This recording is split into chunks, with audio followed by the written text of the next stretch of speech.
It's been worked on a little bit, so it looks a lot better than when you probably last saw it. Yeah, I cried the last time I saw it when I went down there and Leticia, yeah. yeah, an old Got German. some dust on it. Hull's all been put back together again, rebuilt. The T-17 Mike.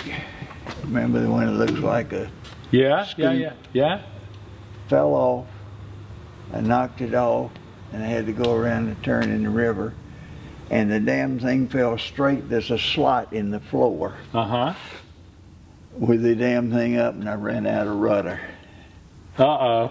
And I had to chop pow instead and on its tail. I went up a river bank. Well, that's what we're going to talk about here.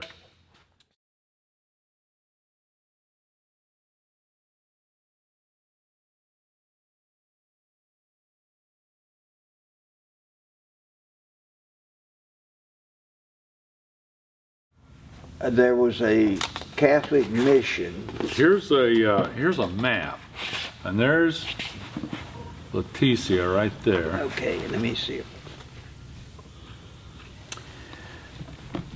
Go to Leticia. Right here. Okay. And there's the river. Now your Andes run, of course, north and south. Okay. There are two rivers here, the Cacata and the Putumayo. There's the Putumayo north, right there. 100 miles north and 100 miles north of Leticia. Right here. And come in about 200 miles down the river. There's the Putumayo. Okay. Now the Putumayo goes up to a village called Baras, B-A-R-A-S. B-A-R-A-S, It was a mission, Catholic mission. The Catholic Church sponsored my air carrier. And you know, we had Catalinas, and we had later we had Catalinas, but we had the Grumman duck. Now, how'd you get into this business of getting into the Amazon area? Became an airline pilot for a company called Aerolíneas Sudamericanas, or ASA, Curtis's, and they pioneered that route into Leticia somewhere. We say Curtis's, C-47? C-46s. Yeah. I went into Leticia.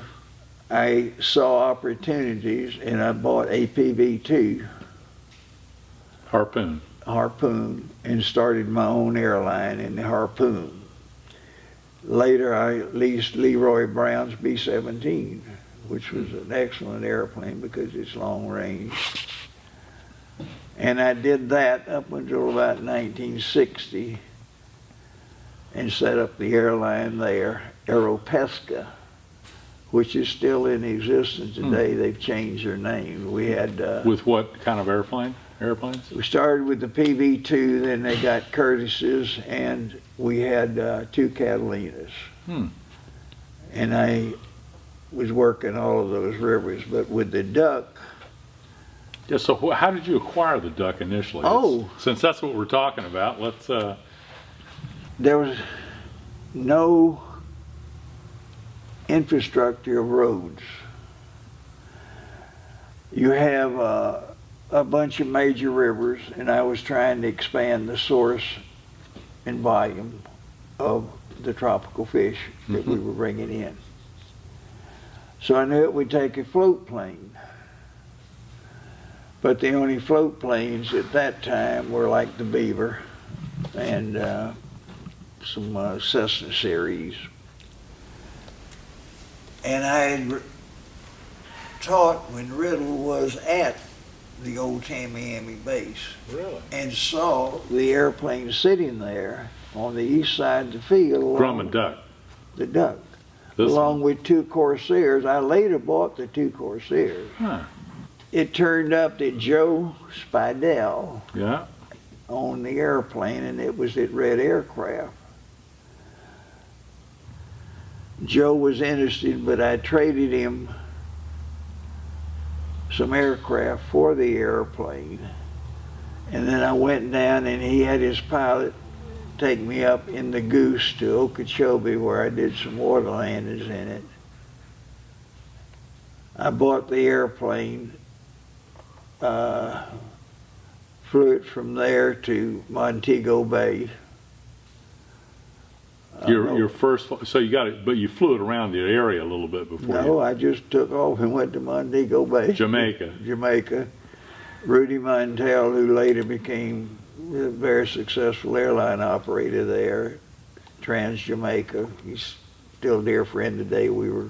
Yeah, a very good friend of mine, Monty Chumley, used to hang around with him down there, and they both used to have a pits together. He had a pits. Yeah. I used to fly his I haven't pits. heard that name in forever.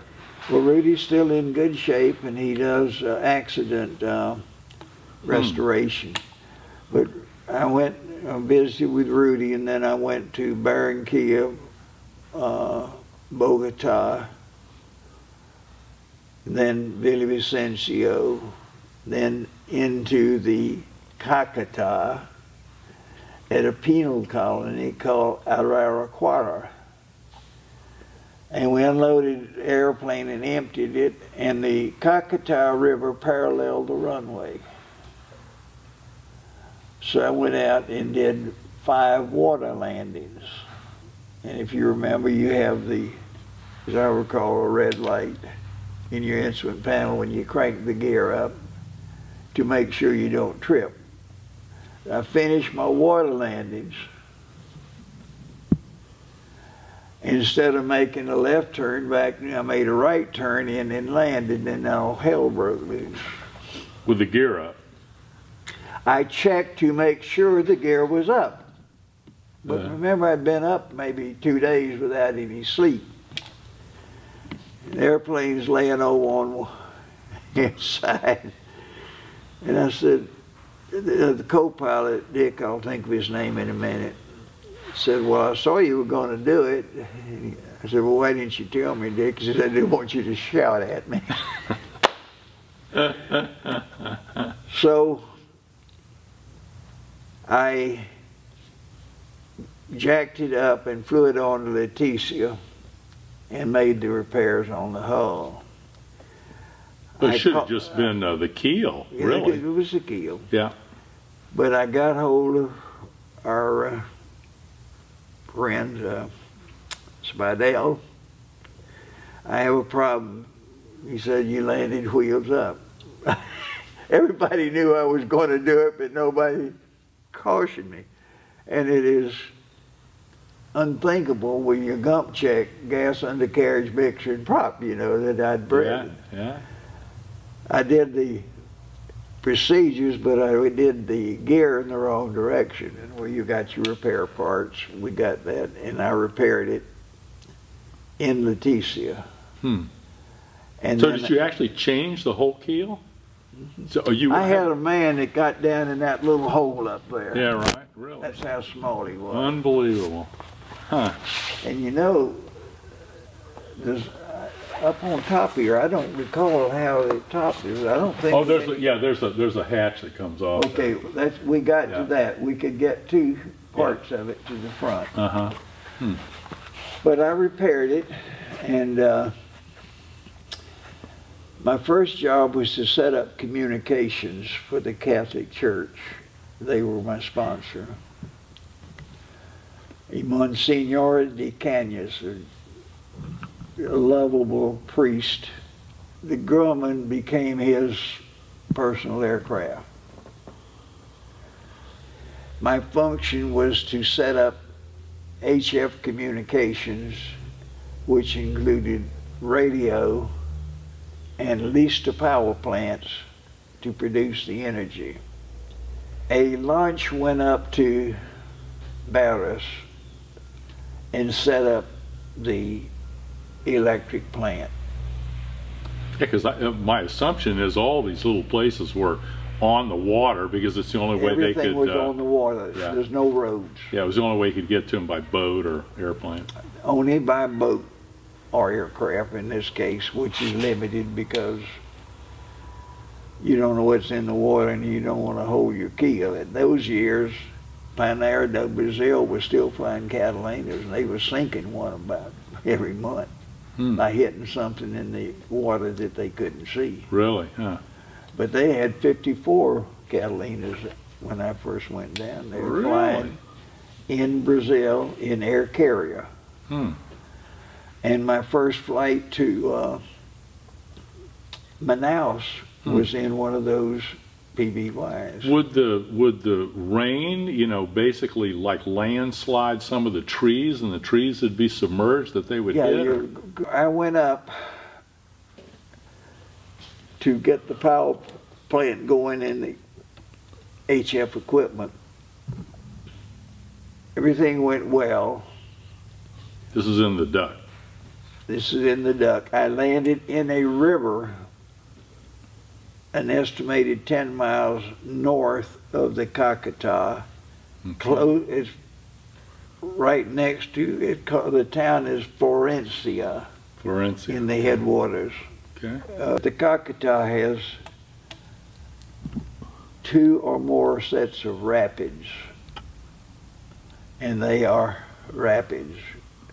And when I saw the river Weil and I saw that ship, I have shot the river Weil in the Putumayo in a duck. At any rate, it took me a year of crisscrossing the jungle before I could rewrite these maps.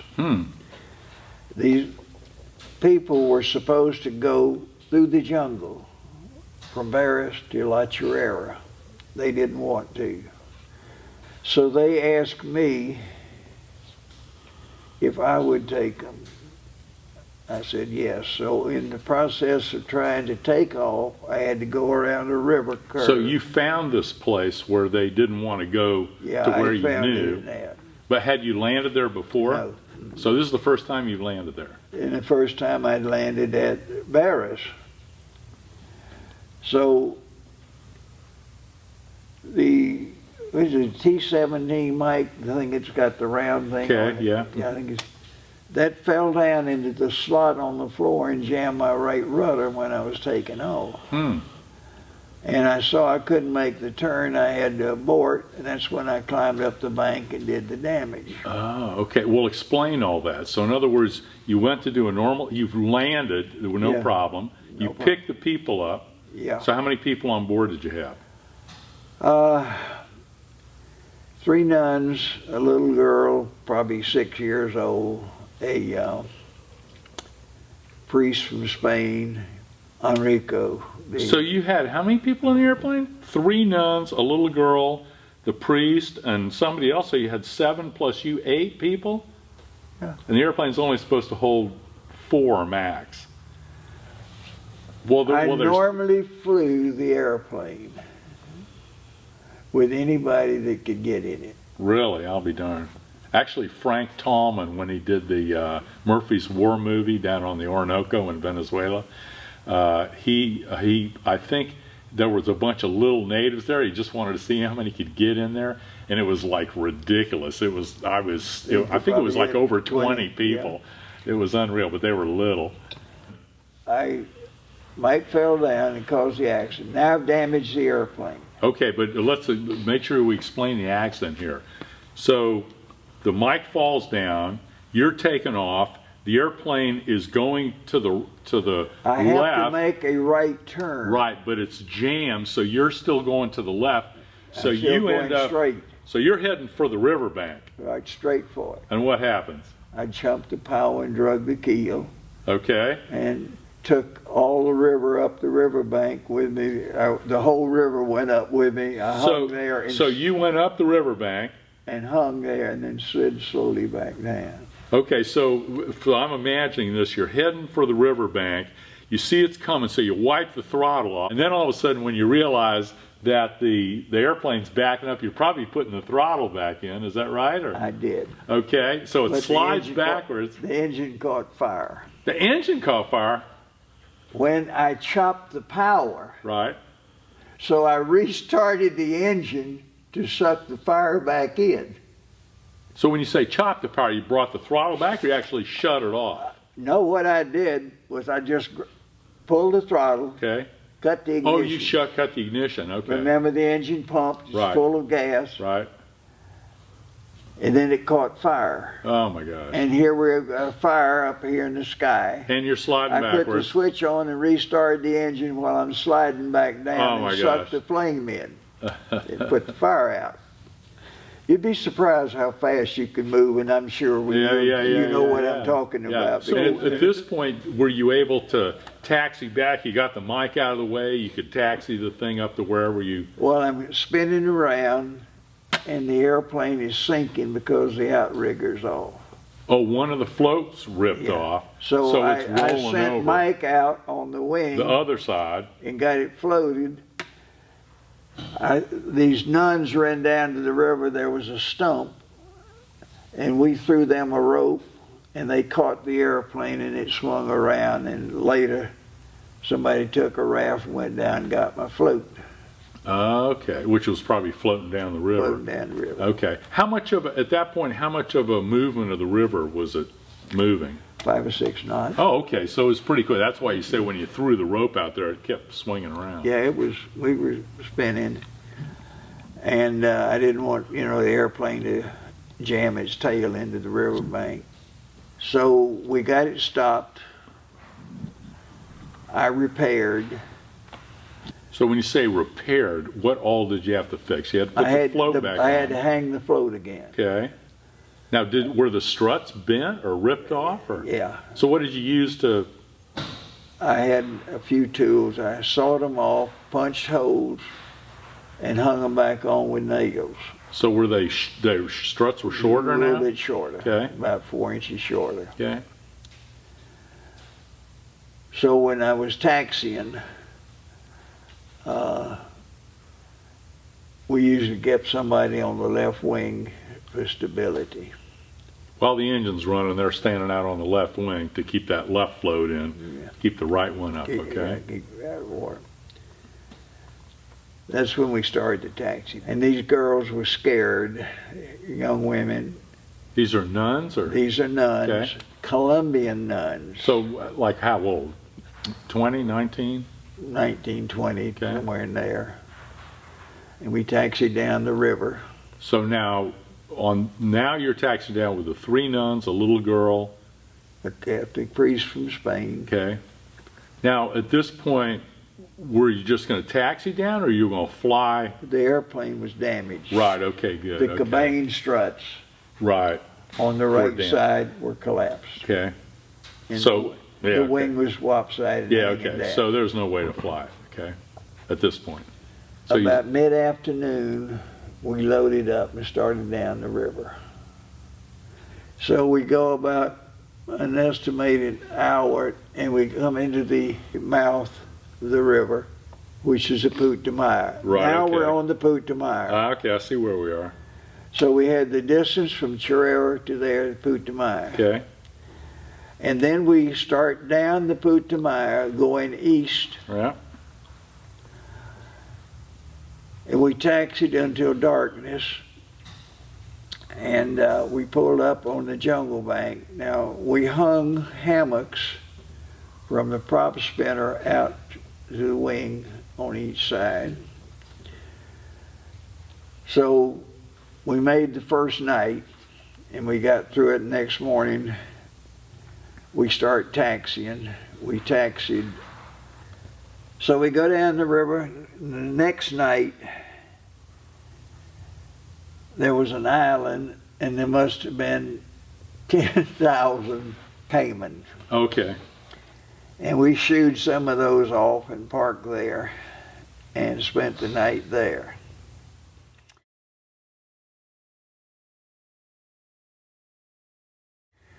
Then the next day, we go down the river, and the river is drying up, and I couldn't find deep enough to taxi. I'm going to try to fly this thing.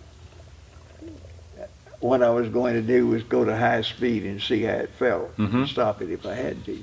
I wasn't just going to take off. So you were going to basically have we're going to test it shallow to your see if it draft would out. fly, and the wing came up and everything looked normal.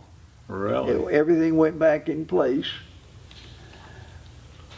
So I flew from that point, which I estimate over 100 miles. How far down the Putumayo did you go? Well, we're going east, Right. and there was a police station about 100 miles from Leticia, Okay. where we had landed there. So I took off, I landed in the river at this police station about 100 miles northwest of Leticia, and threw them a rope. They grabbed the rope, and I shut the engine down. They turned the rope loose, and they hear 6-knot current, and it's turning around, and the rudder went in and hit the bank and bent the rudder. Something else for me to fix. So I bent the rudder. Now I got an airplane I can't fly. After this, I went back to Leticia. I had had financial problems with my partner, and I just dissolved the partnership and came back to the United States.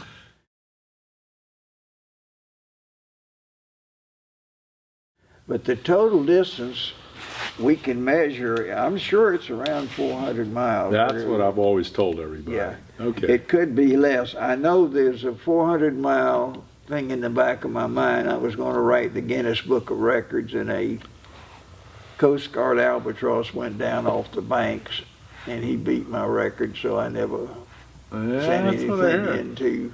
So now, the first one was Rickenbacker in the OS2U out in the Pacific. Cool. Huh. He was picked up. It was in Kingfisher, OS2U, isn't that Yeah. float? He loaded, they taxied in. That was the first long distance text. Then me, then the Albatross. The Albatross, I know, was much further than I did.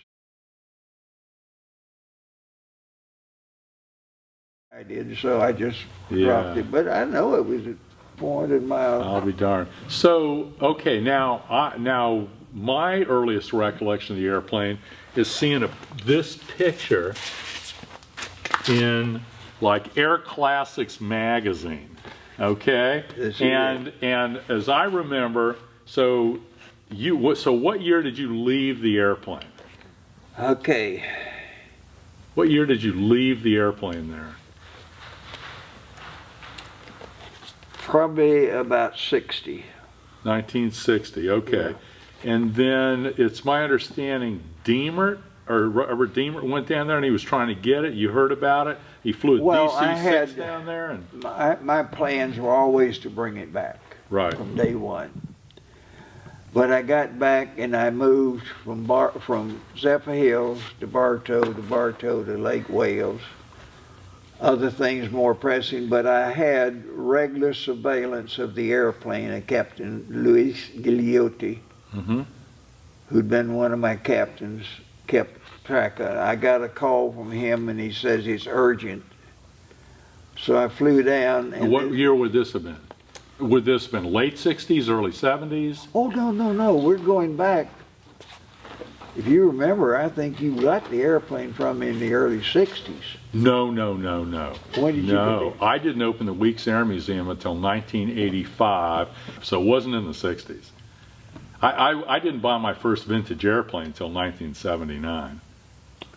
So at best, it might have been before we opened the museum. All right, well, you got your dates. Right, but the actual... Well, the only thing I remember is I went back when it was still flyable.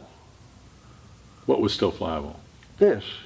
To get it. Oh, you went back while it was still flyable. Oh, yeah. Okay. It hadn't gone to this point. Well, how long... But I had some engine problems, and I was coming back to rig fuel because it's limited range. Right. Then something happened, and it deteriorated this date. An old German immigrant hero, Captain Hans Hoffmann, who was the founder of Avianca, became the airport manager, and he sold the airplane to the Canadian. Yeah, okay, Deemer. So I go down there, it's disassembled on a trailer headed for the Brazilian frontier, which was only maybe half a mile away. The frontier runs north and south through Leticia. You go on one side of town, you're in Brazil. They were trying to get it there, and I stopped them and had them both arrested. I'll be darned. So you got the airplane, you took it off the trailer. So now, how did you get it out of there? You flew it out, didn't you? No. We rented a DC-6 8-tanker because it's 550 miles from Villavicencio to Leticia, and you had to tank your fuel in. I gave Mike $13,000 in cash, and he stole the money. So now I'm in. This was your old partner? Mike's. He's doing 50 years for drug business. Oh, jeez. He went into the drug business, bought 2 ships with my money. But anyhow, I went down there. So you paid him $13,000 to ship the airplane out, or? He was going to Miami to pay for the in advance DC-6. For the DC-6. He took the money and bought everything else. Didn't pay them. The boat molds to build boats down there, that sort of thing. Hospital equipment. So I had to pay them the second time. And they came down in a 6-tanker instead of an 8-tanker. You come to the DC, you don't have enough fuel to get out. So I had to charter a DC-4 to bring in more fuel. Oh my gosh. That is the drug importation from Peru and Bolivia, where the paste comes in, down the Amazon and other rivers. I left Leticia basically because if I didn't haul drugs, they would kill me. So I had to pack up and move. So rather than get killed, I pulled out. That was actually the reason that I left Leticia. So I'm just trying to get this straight. I'm adding this up in my head. So you paid $13,000 that got ripped off that should have paid for the DC-6. You had to pay it again, so now you're up to $26,000. But then you had to pay for the DC-4 to bring some more fuel in. That's now, right. I only paid you $30,000 for the airplane. So it seems to me like you lost money on this deal. I did, but I wanted the airplane back. And you know, even still, it's your property today, but I can say, well, it used to be my son. There you go. The cost of fuel today, you can't even fly it in now. Yeah. Remember, it was only 16 cents then. Oh my gosh. 16 cents for a gallon of aviation fuel. You could afford to fly. Okay, I made a bad deal. So anyway, so the airplane makes it to Miami. You offload it, and you truck it up to Lake Wales? And so you, from your best recollection, like I said, I couldn't have purchased it until at the earliest, the early 80s. And this was, I bought the Joe Seidel duck, the one that I still fly, in about 81. And then this one came along after that, so it had to have been. All right, now you're saying Spidell or Seidel? Okay, I know Spidell was, and Fuzzy Furlong were names on an engine can I had that was a duck can. But Joe Seidel owned the airplane in Fort Lawton or Pompano Beach or Fort Lawton. Yeah, my other airplane. Okay. The Weeks Air Museum airplane. Now, so there was a Seidel in the Miami area in aviation, and a Spidell. Right, Spidell, I had heard the name. Yeah. But Joe Spidell I think was we the have two owner. Seidells here we're talking about. He was the watch band family, Spidell. Oh, okay, I didn't know that. Huh. Yeah. Okay. So your first recollection of me, I landed at Lake Wales for fuel. Landed at Lake Wales for fuel. I go out and I see this kid with a little biplane. Yeah. It was probably the week special. You said it was like a Pitts, but not quite. I knew it wasn't a Pitts. It was I believe the fuselage was longer. Yeah, red, white, and blue, all I don't like remember American the colors. flag. I remember. See, I knew Mr. Pitts real well. Yeah, Curtis. Yeah. Curtis Pitts. I'd known him for years. I knew that your airplane was a biplane, but I seemed to think it had a skinny. It was a little bit longer, a little bit bigger longer. engine, Yeah, 200 constant speed. Yeah.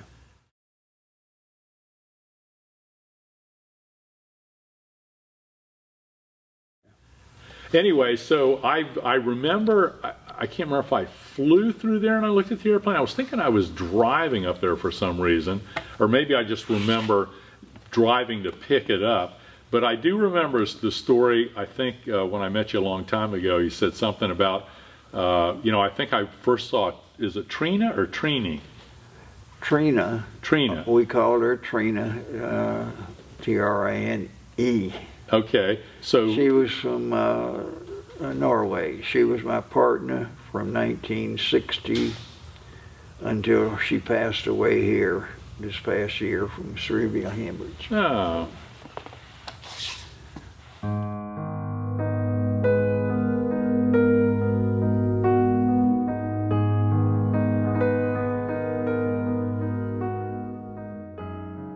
I remember going in there, talking there, and I think I said, yeah, I'd be interested, in the airplane. And I vaguely remember that your response through her or something was like, oh, well, he's a museum. Museums won't pay any money, or they don't have any money to buy airplanes. Well, I figured, museums usually... Yeah, they want to donate it or whatever. Well, while they want it donated, keep in mind, it's been expensive what you did to this. Oh, yeah.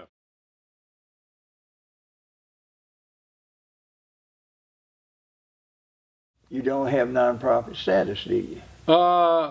An aspect of some of the airplanes do, but the bulk of them, this one is personally owned. What I'm saying, it's a costly thing. Yeah, it is a very costly thing. And you have to search for revenues to support it. But normally, you donate to a museum free. Yeah. You take a tax deduction after an appraisal. Anyway, so somebody shot me a price, and I said, yeah, I'll take it. So we drove up and wrote you a check and drove down the road. I don't know how we arrived at the price, but you told me what it was, and I said, that's fair. I accepted. I've lost all track of the time, because, see, and I don't. I can only relate to where I was. Right, yeah. So you're going to have to establish, and I accept.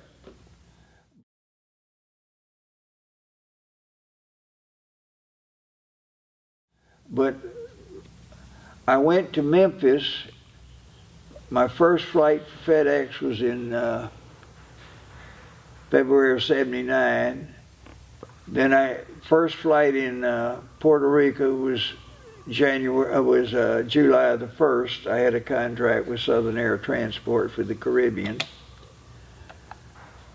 Maybe our transaction took place after that. I don't know. Yeah, it had to have been, because like I said, I didn't collect anything. You would have met me in the 70s with the week special, but like I said, I didn't collect anything until after 1980. Well, you had just completed in some world aerobatic event when I met you. Well, 1978 would have been Czechoslovakia.